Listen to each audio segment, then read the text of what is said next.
It's Marilyn with MKR Creations again, and today I'm going to show you how to finish off your watercolor card. This is just one way you can do this. There's a million ways you could do your own card. I know you've seen me cut this out and then layer it up with these type of backings behind them. That is one option you can do with this. Today I'm going to do it as a frame.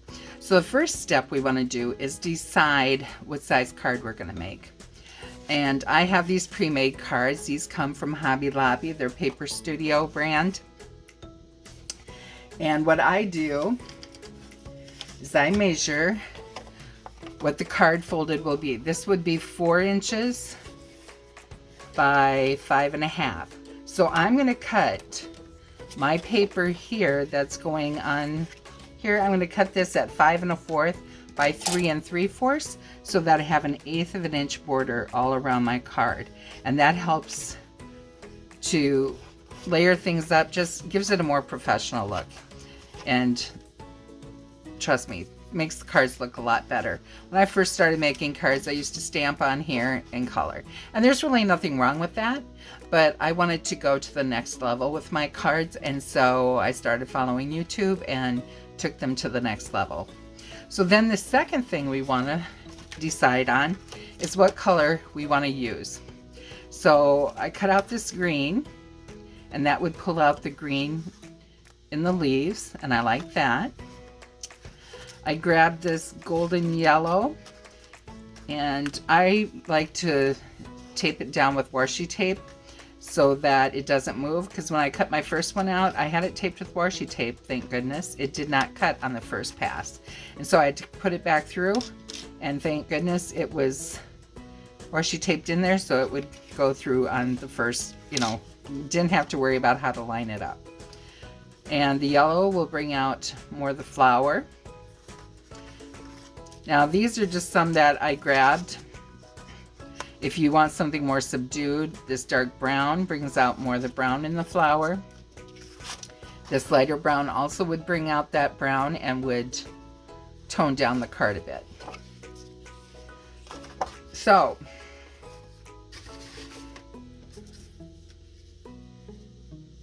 I'm thinking, and keep these pieces because you can use them for another card.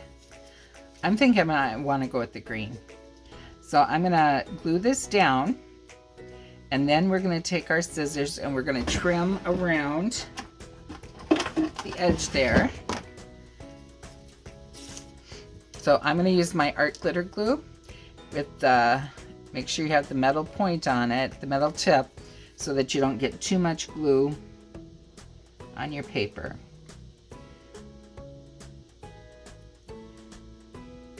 Don't want your paper buckling, and this metal tip keeps it from doing that. You're not adding too much moisture.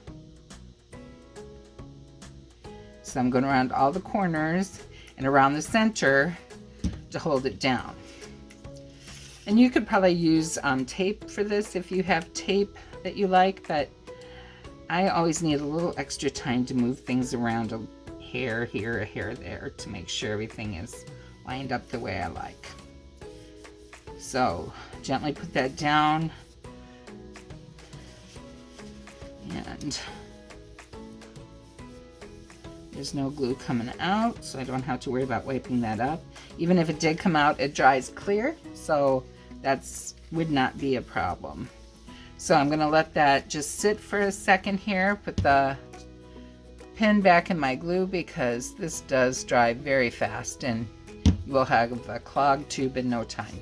Okay, so now I'm just going to take a regular scissors. You could use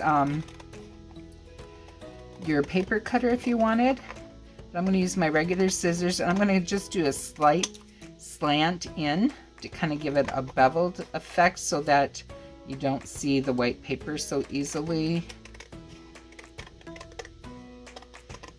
through there.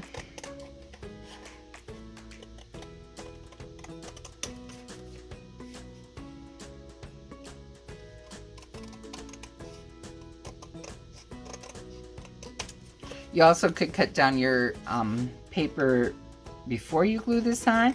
but I was afraid I would not get it exactly where I wanted it to frame my flower the way I wanted it framed. So I chose to do this way. If you're a little more precise, you can do the other.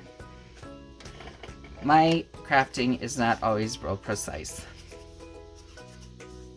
All right, then we take this and we're gonna put, I'm gonna use glue. If you were sending this card right away, you would not have to, because you would not have to worry about it staying intact through the, you know, storage and such.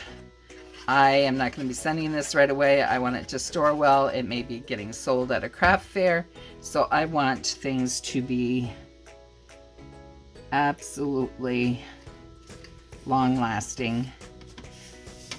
Don't want people to come and buy a card from me and have it fall apart. That would not be good for business. And people do tend to follow people at craft fairs. I did have a lady come looking for me last fall at a craft fair. She saw me in the spring. She saw some of my stuff. She told me that she wanted to get some planners for next year for Christmas presents, and asked if I would be back in the fall. And I said, I'm not sure, but I will try. Well, luck would have it, fall was filled. And then I went on the waiting list, and he called me the night before and said somebody backed out. Did I want the spot? Well, I did, and lo and behold, that lady came looking for me. She's like, I met you in the spring. Do you have those planners? And I'm like, yes, I do. They're right here. And she bought 6 of them. So it was well worth having people know your name and branding. So that is it. You will just fold this in half then. Use your bone folder. I don't have mine out right now. Fold it in half. And you can put whatever sentiment you want inside. You can stamp it. You can just write. You can use this for birthday, for thank you, for thinking of you. You could even use it for get well soon. It's a nice cheery card that would brighten anyone's day. If you like this video, please give it a thumbs up. If you would like to see more of my videos, please hit that subscribe button, and I will see you next time. Happy crafting, everyone.